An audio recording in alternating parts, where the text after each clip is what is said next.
Eu ando muito preocupado com o rumo das discussões sobre royalties de petróleo aqui nessa casa.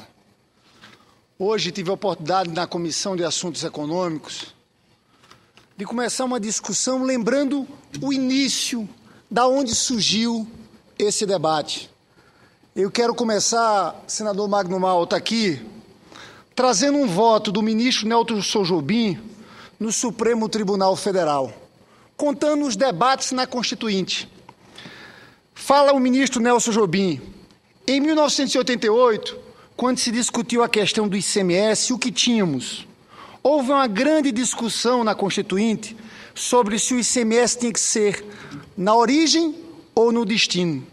A decisão foi que o ICMS tinha que ser na origem, ou seja, os estados do Sul continuavam gratuitamente tributando as poupanças consumidas nos estados do Norte e Nordeste.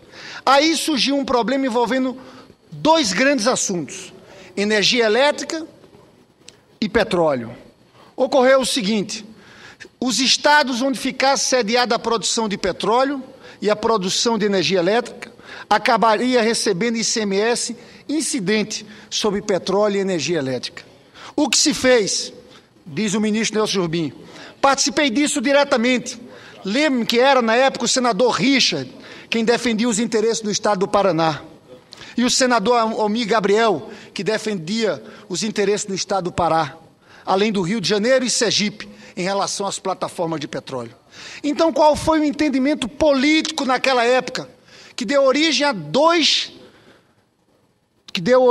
dois dispositivos na Constituição? Daí porque preciso ler o parágrafo 1º do artigo 20, em combinação com o inciso 10 do artigo 155, ambos da Constituição. O que se fez?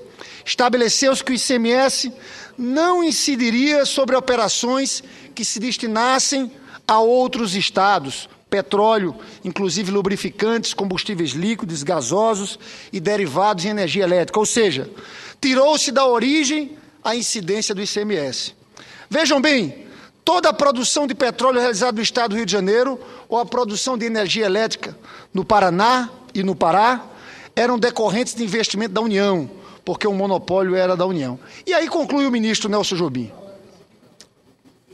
Assim decidiu-se da seguinte forma: tira-se o ICMS da origem e se dá aos estados uma compensação financeira pela perda dessa receita. Aí criou-se o parágrafo 1º do artigo 20. Então, ministra Ellen, fala o ministro Nelson Jobim, estou tentando recompor uma questão histórica. Com isso, estou entendendo que não é uma receita da União que liberalmente está dando por convênio ao Estado. É uma receita originária dos estados, face à compensação financeira da exploração em seu território de um bem, de um produto sobre o qual não incide o ICMS. Essa é a origem do problema.